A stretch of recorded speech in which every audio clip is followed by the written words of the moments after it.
These 10 myths about the military are insane. I can't believe these are things that I've heard in real life, and we're going to debunk them as we go. The first is if war breaks out, everybody gets stop loss. Now, if you don't know, stop loss is where they can say, nope, we're keeping you in the service. So let's say you're like a month from getting out of the military and you're like, woo, I'm going home. They could say, nope, sorry, you're not going home. We need you to stay here.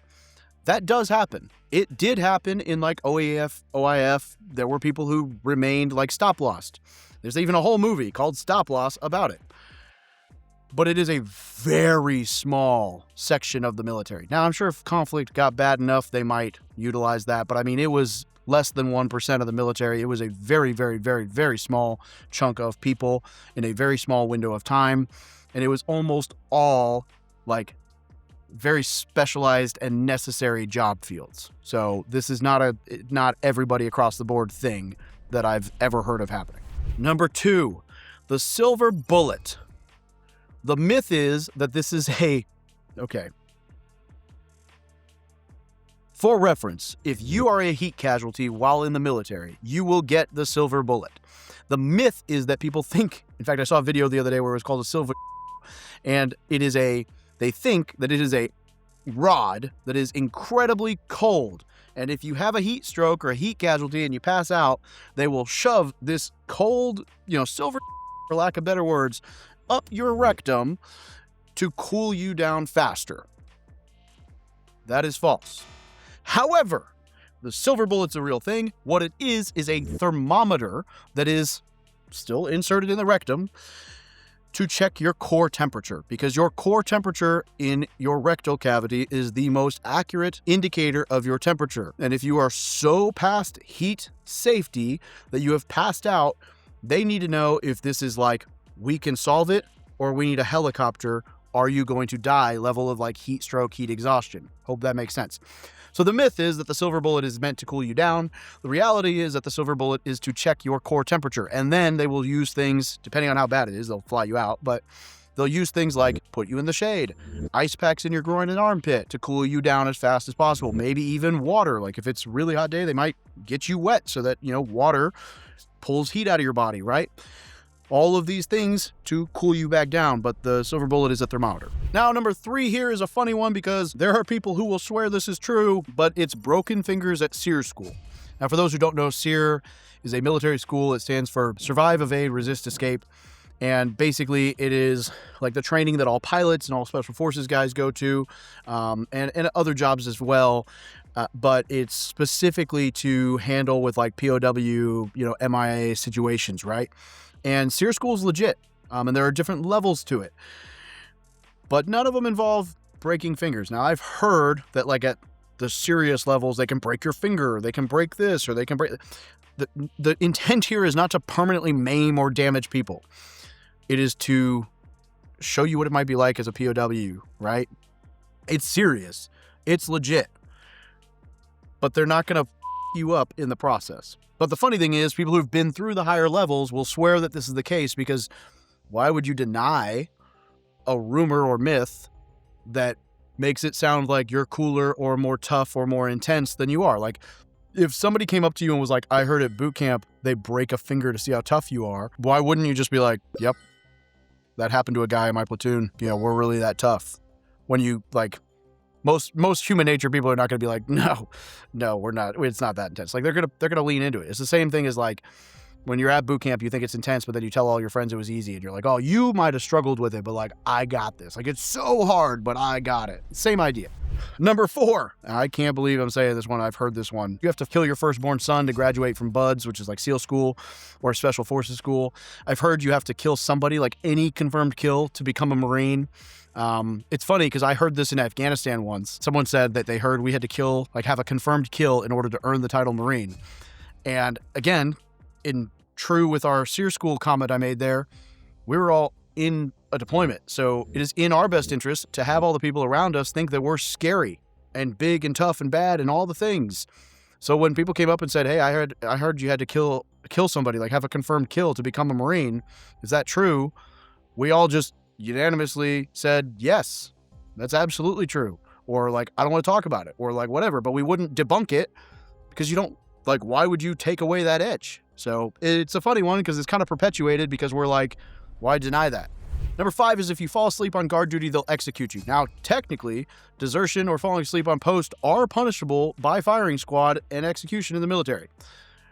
I couldn't tell you the last time that happened, but it has been a long time. So, unless this is like some egregious thing where you're like, I don't know, pretending to fall asleep just to like let people overrun your post, I can't imagine that happening anytime soon. I'm sure, it can still happen, but it doesn't or hasn't in a long time. Number 6, the peanut butter shot. So at recruit training, you get this big juicy shot in your butt cheek. It's penicillin. It sucks. It's like the biggest needle and the thickest, you feel like this just lump in your butt cheek for like 2 days. That penicillin shot is for infections and everything else because everybody gets sick at boot camp. However, the myth is everybody thinks that it gets rid of your ability to have erections and or boner. Now, at recruit training, you do not get erections, really. I'm sure somebody does, but most people do not get erections. And the reason for this is stress. And you're in a freaking squad bay with like 100 dudes getting yelled at by drill instructors with no time to yourself. Like, I don't know why or where or when you'd have time for that anyway. But it's stress. It's the same reason that females miss their period at recruit training. It's stress. It is what it is. It just happens, right?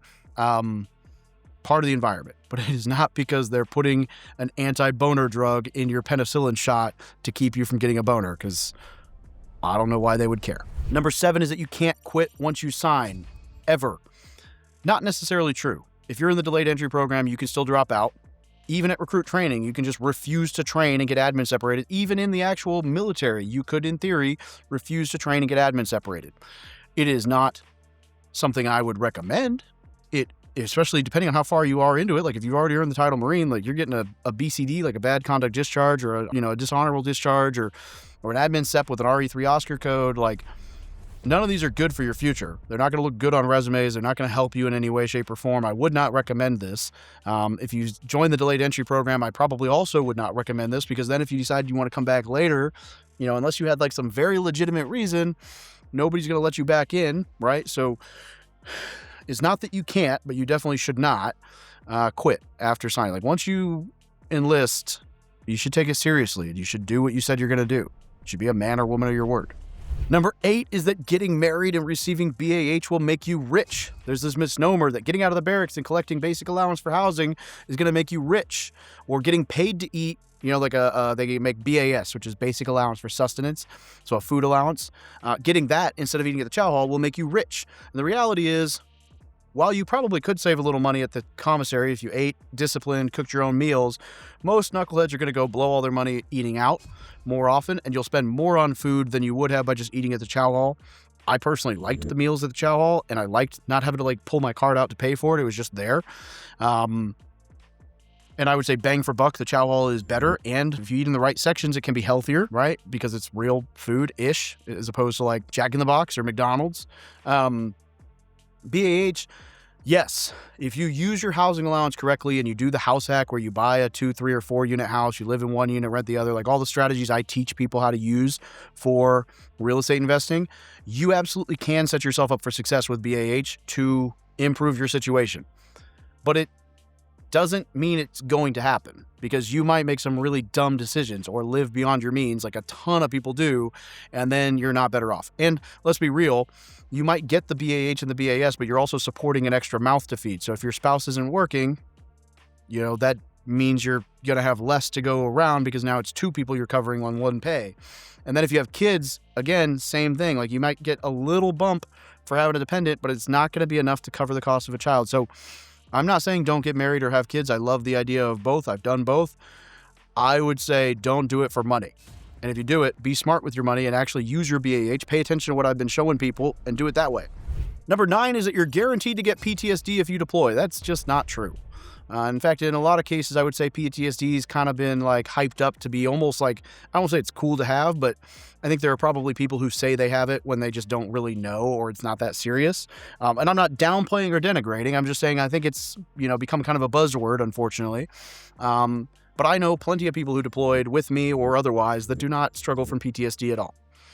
So it is not a guaranteed thing. It is not everybody. And even when you do have it, like I technically have PTSD. I am 100% functional in life. The ways that it shows up, you know, it's not me like being an alcoholic and beating my spouse.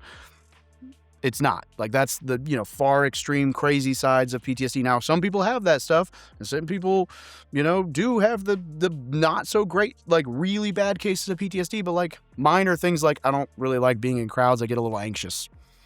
I like to sit with my back to a wall when I'm in a restaurant. I can get a little overwhelmed by loud crowds. Same thing, right? Things like that. Like they don't mess with me that much on a day-to-day. There are things noteworthy, but like there are some other things there, but like none of it is like my life is not ruined. Number 10 is that you can only use your VA loan once. I like to bust this one time and time again because I keep saying it and people keep not believing me. You can use your VA loan multiple times. If you'd like information on an agent or lender that we can hook you up with to help walk you through this process, I'll drop a link down below. I would love to point you in the direction. I've got tons of playlists on YouTube talking about the VA loan. We've got a free seminar that I'll drop a link to as well down below where we teach people how to do this. Bottom line is if someone tells you the VA loan can only be used once, don't listen to anything else they say because they obviously know nothing. That's like the most basic myth about the VA loan. The VA loan is incredible. Your military benefits are incredible. If you use them correctly, you'll be set up for success. To use a crappy real estate agent or VA lender and get smoked, well, that's on you. Our people don't play games, so if you want a quality agent or lender, scan the code and we'll make the introduction. I'm curious what other myths you guys have heard. I've got a few others, and if I get enough comments from you guys, I'll add some of them in and I'll make another video with this, digging into some other good ones that I've got. I'm curious if anyone can beat the having to kill your firstborn son or breaking fingers at SERE or the silver. But hope you guys got something fun out of this video. It's just an entertaining one. I love you guys. Make sure you're subscribed. Have a great day.